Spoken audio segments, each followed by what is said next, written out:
Goeiemôre geliefde, welkom hier by Van Stadens Rivieroord, waar ons gister ook ons kategese skool in ons jeugie gehad het en 'n lieflike dag saam met hulle spandeer het. Ek hoor die see, ek hoor die voeltjies en die son begin nou net opkom. Maar vanmôre hoor ons by die Here dat daar baie werk is. Omdat ons aan Jesus behoort, omdat hy vir ons aan die kruis gesterf het, omdat hy vir ons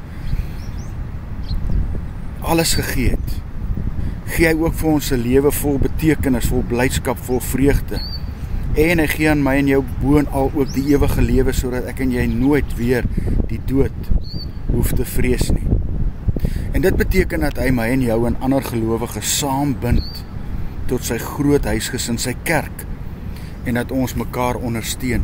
Maar dan sê hy vir ons, en dis hier waar die implikasies kom, dan sê hy vir ons hier in Matteus 9, die oes is groot, maar die arbeiders min. Jo, hoor jy dit vanoggend? Maar net so beteken dit dan vir my en jou, dat daar vir ons werk is. God roep ons nie tot 'n lewenslange vakansie, maar hy roep ons om vir hom te werk. En omdat ek en jy nou aan hom behoort, en ons het die ewige lewe ons mos nie meer tot vir onsself en tot ons eie eer nie, ons doen dit tot hom. En hoe het ons in die week gesê, om hom te dien en te eer, is om gehoorsaam te wees, en om ander ook te dien. En daarom moet ons hele lewe draai om hom. Oral waar ons is, oral waar ons gaan, alles wat ons doen, moet by ons bekering inpas. En mense moet sien dat ek en jy aan hom behoort. Mense moet kan sien dat ons lewe verander het. Die oes is groot. Miljoene mense ken nie vir Jesus nie. Miljoene mense het nie die vrede wat hy gee nie. En elke dag kom ek en jy in aanraking met soveel van hulle. Daar by die werk, daar by die skool, daar op die golfbaan, daar op die kuierplekkies, daar waar ons soms sit en 'n bier drink met vriende, oral waar ons gaan. En so leer ken hulle my en jou. Moet hulle God leer ken deur 'n lewe wat aan die Here behoort, 'n lewe wat getuig van hom, 'n lewe wat sê ek behoort aan hom.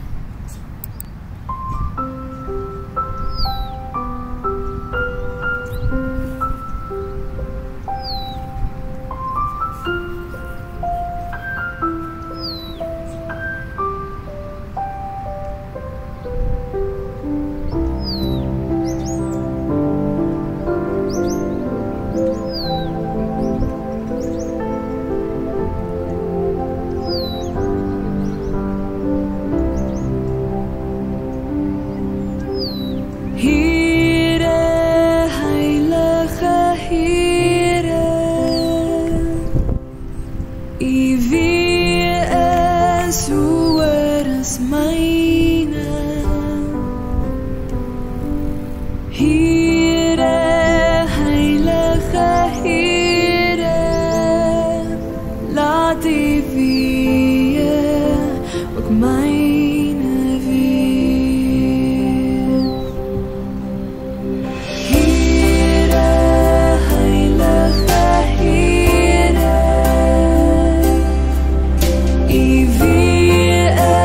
is hoe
oggend saam met my, ook so oomblik net die natuur skoon. As ons die oomblikke gebruik om met die Here te praat. Here, ek wil die oes vir u help insamel. Gebruik my asseblief. Laat die Gees my lewe so beheer, dat ander dit nie sal kan miskyk. Dat ander sal sien, dat ek u ken, en u vrede ervaar. Amen. Mag jy saam met my, oggend, en hierdie week, 'n wonderlike dag beleef.